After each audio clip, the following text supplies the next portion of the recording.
You are more than you have ever been. You are more than the worst thing that you've done. You're more than the worst situation that you've been in, yes? Now, even though I know better, sometimes I still forget. I forget I am more. I forget who I'm becoming because I'm too busy thinking about where I am right now in life. Let's look at it another way. Is there any doubt that these two beings are magnificent? Magnificent is my word. What are some words that you would use? You can call them out. Beautiful, natural, amazing. Okay. And what was that other one? Powerful. I love these adjectives. Delicate. So let's take a second and be honest. Do you look at a caterpillar with its spikes or a seed in the mud and use those same adjectives to describe them? But why not? There is no way to have a butterfly without a caterpillar. There is no way to have a lotus without the mud. So if the butterfly is magnificent, so is the caterpillar. If the lotus is delicate, so is the mud. Now, at my school, having butterflies in your classroom is a normal part of the classroom experience. Each classroom has a habitat cage with caterpillars in it, and students learn the phases of metamorphosis right there in front of them. It is beautiful to watch, but I think that I glorified the process. I think I made the process 3 steps: caterpillar, chrysalis, butterfly, the end. And I didn't think about the fact that the caterpillar sheds its outer layer to form the cocoon. Where did I think the cocoon came from? That it literally releases enzymes to digest itself and turn itself into ooze. Yeah, if you cut open a cocoon at just the right time, there would be an ooze that came out. And some of that ooze, my friends, is caterpillar poo. Okay? Not so amazing now. So stay with me. I know you didn't come here for a botany or an entomology lesson, but I am going somewhere. I promise. Are you with me? Yeah. Okay. The truth is that we are all a caterpillar from time to time. We repeatedly go through the process of metamorphosis to reach our highest and best selves. Think of someone you admire. Think of the qualities about them that you admire. We might look at someone and hear their beautiful, affirmative prayers, prayer chaplains, I'm talking to you, and think, oh, I wish I could pray like that. You might see someone that can remain exceedingly calm in a stressful situation and say, oh, I wish I could emulate that calmness. The truth is, what you're seeing is a butterfly that was once a caterpillar and already disintegrated and transformed so they could have those qualities.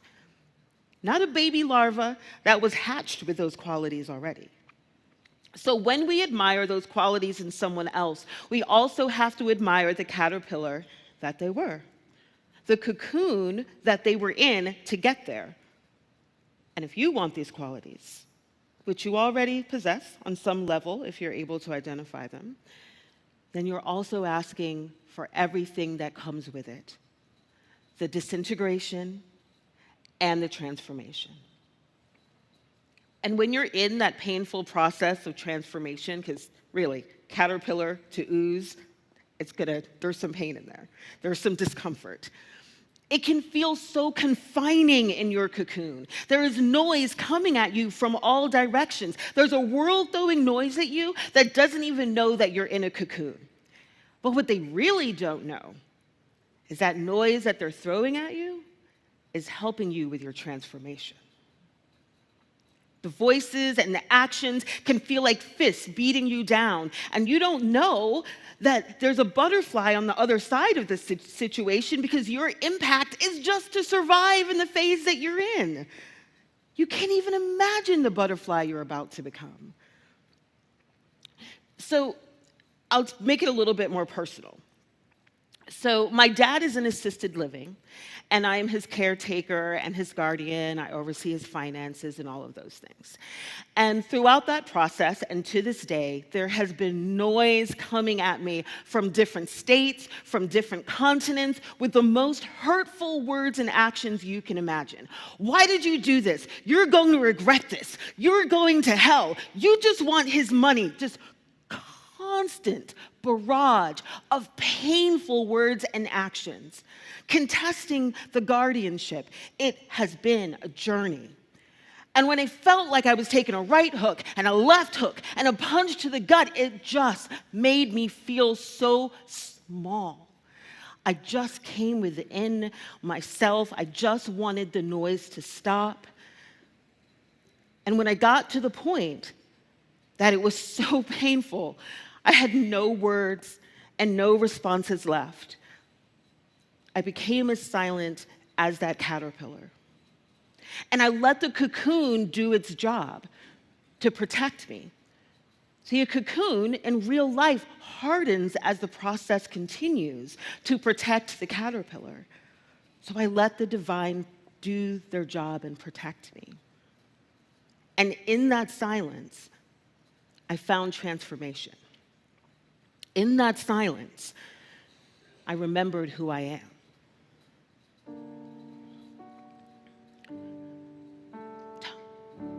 Tom. There's a song that Chrisette Michelle sings, and it's called Wait. I feel like she puts it best.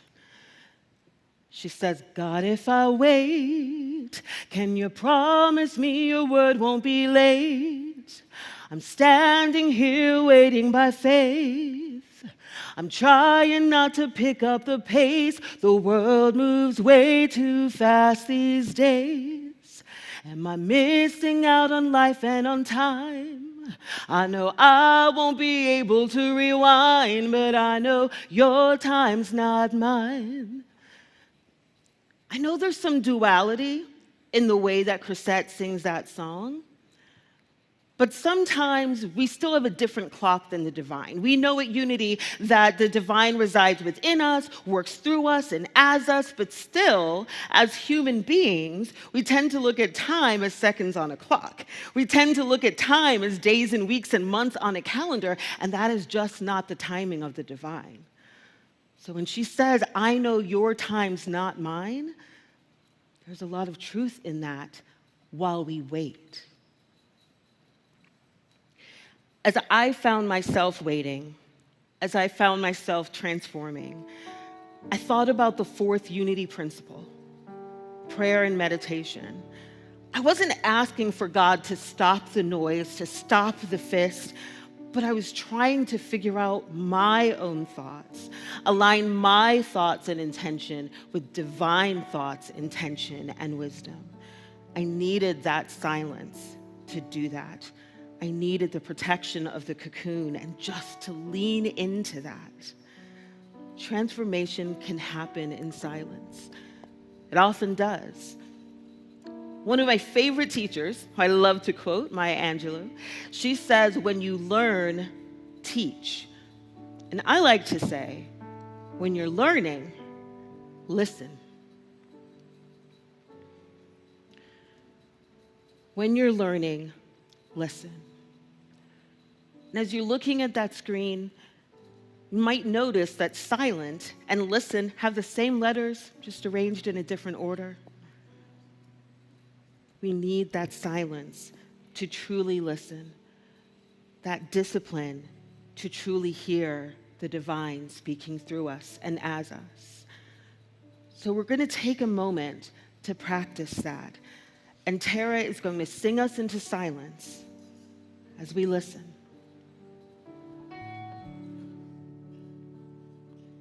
You are more. You are more. You are more than you have ever known in God's light. God's love. You are more.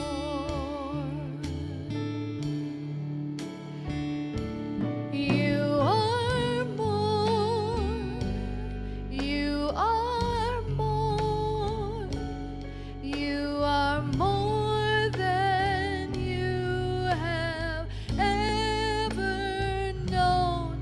In God's light, in God's love, you are more.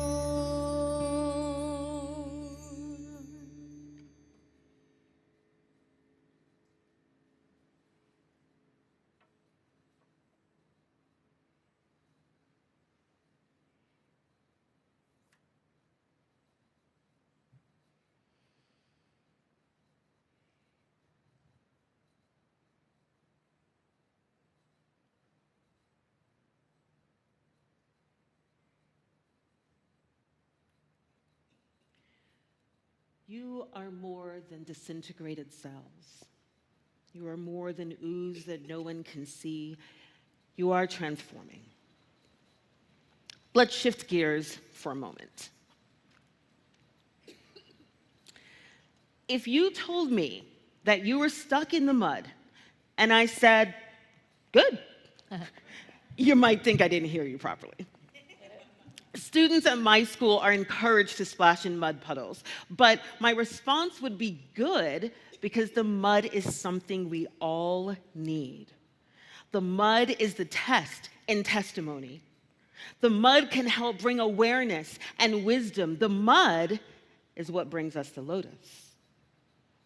And it's not always one thing. We can be in lots of different muds. Let's do a little experiment here. If you have some personal mud that requires some inner work, will you raise your hands for us right now? Some personal mud? Okay, keep your hands up, keep your hands up. If you have some physical or some health mud, can you put your hands up? Okay, keep your hands up. How about some family mud? Okay, so we got like 2, 3 hands up. We're growing new hands. Some work mud. Okay, and how about some mud? This one's our favorite. Some mud that just keeps on coming back. Okay, keep your hands up if your hand was up at any time. Take a look around the room, family. We're not alone. You can put your hands down. You're no less Christian because you're in the mud. You're no less Buddhist, no less Jewish, no less pagan, no less insert any faith or belief here. You are more. You may be a single caterpillar in your cocoon, a single lotus fighting through the mud, but you're not alone. You're emerging. It's hard. Might be messy. Might be sloppy. You may feel like the mud is never ending, but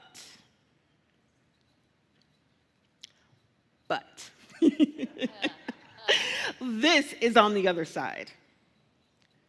The lotus is the national flower of India, revered in ancient Egypt, symbolic in Buddhist and Hindu cultures.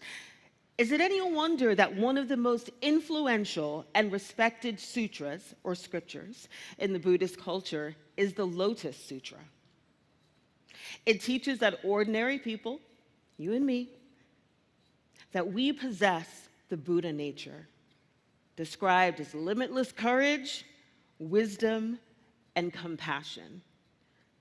Feel compelled to say that again. We, you and me, possess the Buddha nature, limitless courage, wisdom, and compassion. That is why I would say good when you are stuck in the mud, because like the lotus, you will emerge. And take a closer look at this lotus. Go ahead and take a look. Notice how there's no mud left on it. Despite needing the nutrients of the mud to grow, and it does need the mud, and there are nutrients in it, it leaves all elements of the muck behind. The irony of needing something as dirty as mud to survive and transcending it with purity and strength. Purity, strength. rebirth, transcendence, change, potential, and perseverance. I am describing the lotus. I'm describing you. I'm describing myself. Yes? So when we raised our hands a minute ago, notice in this picture that there are more lotus leaves than there are lotus flowers. Those leaves, your spiritual family, your prayer chaplains, your spiritual leaders and role models, we are all here blooming with you. Just like the caterpillar, different situations can bring us back to the cocoon. The lotus flower takes weeks or months just to grow leaves before you even see a flower. Again, your time's not mine. Even when the flower blooms, it opens in the day and it closes at night. Opens in the day and closes at night. And it does that for a few days until finally every petal falls off. But that seed is as powerful as us. It can lay dormant, but it can regerminate for decades or centuries. Like us, it never loses its power, even when dormant. Daisaku Ikeda was a Japanese Buddhist leader, author, and educator. And this is what he says. Please have courage. Please tell yourself that you are not going to let this ordeal defeat you. Those who have suffered the most, those who have experienced the greatest sadness, have a right to be the happiest of all. Just a few weeks ago, I heard myself saying to someone that I felt stuck. I mean, I was preparing for this talk and saying I was stuck. And then I remembered that Unity offers a transformative approach to spirituality. That word transformative had been there the entire time. Just by coming here, I'm committing to turning into ooze so I can get to my butterfly, because it's a transformative approach. Of course I'm in the mud. Of course I'm going to emerge as a lotus. But I couldn't see that in that moment. But eventually, it becomes clear. So I'm never stuck. You're never stuck. You're slowly transforming. And like the lotus, the process is slow. Or maybe I shouldn't even describe it as slow. The process doesn't run on our time. And like the caterpillar, the process is arduous, but there is something on the other side. Your time's not mine. Muhammad Ali would say, float like a butterfly and sting like a bee. But I'm going to ask you to have the courage of a caterpillar, the wisdom and the strength of a lotus seed. We're going to practice being still. In whatever way feels good to you. If you want to take off your shoes, take off your shoes. If you want your hand over your heart, do so. If you want to extend your hands in front of you, extend them upwards. Whatever feels good to you. However you can feel connected. However you can receive the message that is meant for you and you and you. So Tara will sing us into the silence where we have another opportunity to listen.